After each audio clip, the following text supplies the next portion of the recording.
नमस्ते। आइए इस वीडियो में देखते हैं और समझते हैं क्रिस्टल लैटिस क्या होता है और इससे रिलेटेड कुछ point. Class 12 chemistry chapter first का फोर्थ टॉपिक है क्रिस्टल लैटिस।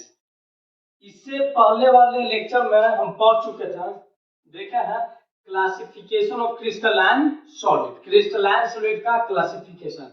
वहां पर हम एक बताए थे एक पॉइंट, हर एक सॉलिड का कॉन्स्टिट्यूएंट पार्टिकल्स, कॉन्स्टिट्यूएंट पार्टिकल्स मतलब हम बताए थे वो कांचे से मिलकर बना है। जैसे हम बताए थे आयनिक सॉलिड का कॉन्स्टिट्यूएंट पार्टिकल्स बताए थे आयंस, मोलिक्यूलर सॉलिड का कॉन्स्टिट्यूएंट पार्टिकल्स बताए थे मॉलिक्यूल्स, एंड कोवलेंट सॉलिड का कॉन्स्टिट्यूएंट पार्टिकल्स बताए थे एटम्स, और मेटालिक सॉलिड का कॉन्स्टिट्यूएंट पार्टिकल्स को बताए थे positive ion energy of delocalised electron. वही कॉन्स्टिट्यूएंट पार्टिकल कोई सॉलिड है, सॉलिड के कॉन्स्टिट्यूएंट पार्टिकल को स्पेस में अगर 3 डायमेंशन अरेंजमेंट करते हैं, हम 3 डायमेंशन कहने का अर्थ हो रहा है काची एक्स एक्सिस हो गया, वाई एक्सिस हो गया and Z axis. 3 dimension arrangement constituent particles को अरेंज करते हैं। और रेगुलर मतलब ये नहीं कि मतलब जहां रख देंगे, क्यों कहते हैं हम क्रिस्टलाइन सॉलिड से रिलेटेड पॉइंट पर है। क्रिस्टलाइन सॉलिड बताया था कि कॉन्स्टिट्यूएंट पार्टिकल्स का रेगुलर अरेंजमेंट होता है।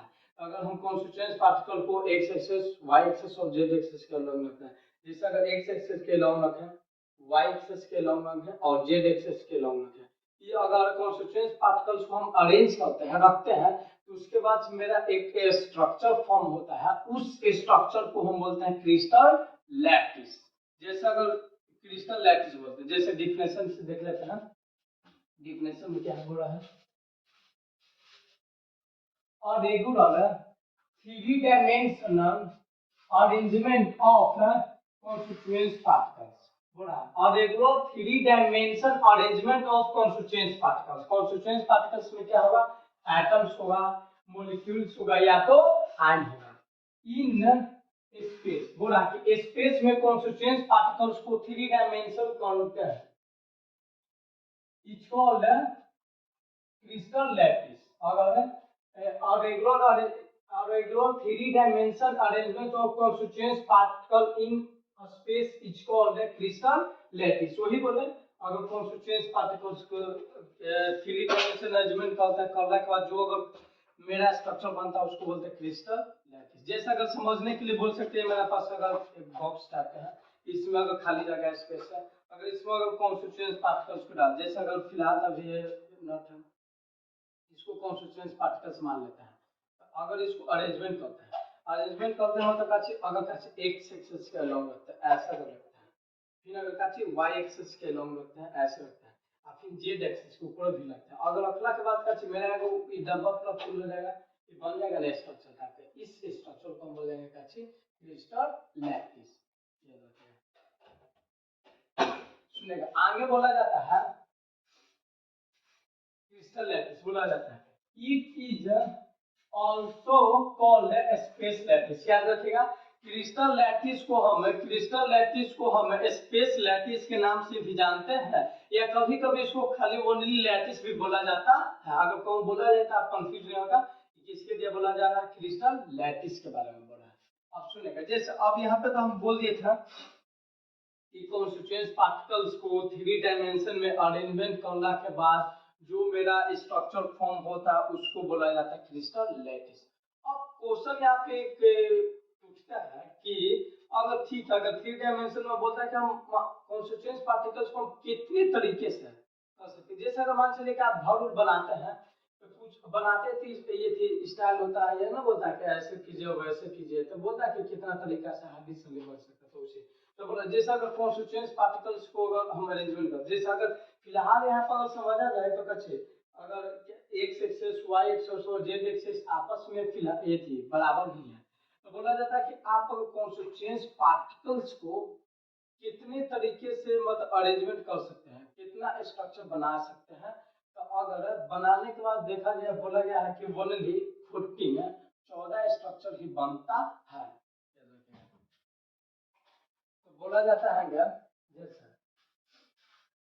कि there are only 14 possible 3 dimensional lattice. बोला जाता है कि हाँ ये थी कॉन्स्टिट्यूएंट पार्टिकल्स को अरेंजमेंट करके देखा गया, तो पाया गया कि केवल 14 ये थे क्रिस्टल लैटिस ही बना, उसके बाद आगे नहीं बना, तो वही बोला जाता है उसी these are called Brevis lattice, इसी को बोला जाता है ब्रेविस लैटिस।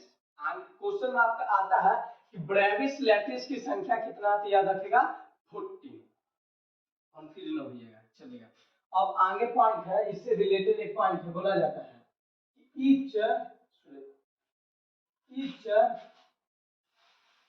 each points यहाँ पे कैसे बोला जा रहा है, constituent particles in a crystal lattice is called lattice point या lattice set। अब इसको ये क्या होता है समझाता है। जैसे अगर हम constituent particles को रखे थे, जैसे अगर ये बोले थे यहाँ पर अगर constituent particles को अरेंजमेंट कर रहे थे, यहाँ पर अगर आएगा constituent particles ऐसे रखेंगे, ऐसे ऐसे रखेंगे, फिर ऐसे ऐसे रखेंगे, फिर ऐसे ऐसे पूरा हो जाएगा, तो यहाँ पर भी पॉइंट कर सकते हैं ना। तो बोला जाता है कि अगर इस पॉइंट प्रत्येक कॉन्स्टिट्यूएंट पार्टिकल्स क्रिस्टल लैटिस में अगर जहां जहां होता है उस पॉइंट को हम बोलते हैं, क्या चीज, लैटिस पॉइंट या लैटिस साइड। कंफ्यूजन होइएगा, मेरा कॉन्स्टिट्यूएंट पार्टिकल्स को अगर 3 डायमेंशन में अरेंजमेंट करते हैं और जहां जहां पर मेरा कैसे कॉन्स्टिट्यूएंट पार्टिकल्स होता है वही ईच पॉइंट या पॉइंट मतलब समझिए कैसे बोला कॉन्स्टिट्यूएंट पार्टिकल्स, और उस पॉइंट को हम बोलते हैं क्रिस्टल उस पॉइंट को हम बोलते हैं लैटिस पॉइंट या लैटिस साइड। क्रिस्टल लैटिस क्या होता है, इससे रिलेटेड कुछ पॉइंट क्या होता है, ये सब समझ में आएगा। हम नेक्स्ट वीडियो में हम बताएंगे टाइप ऑफ यूनिट्स है, मतलब यही अगर क्रिस्टल लैटिस है, क्रिस्टल लैटिस को काटेंगे छोटा छोटा अगर पार्टिकल करें, इसका सबसे छोटा पार्टिकल को बोला जाता है यूनिट सेल। तो अगले वाला वीडियो में हम बताएंगे कि यूनिट सेल क्या होता है और उसका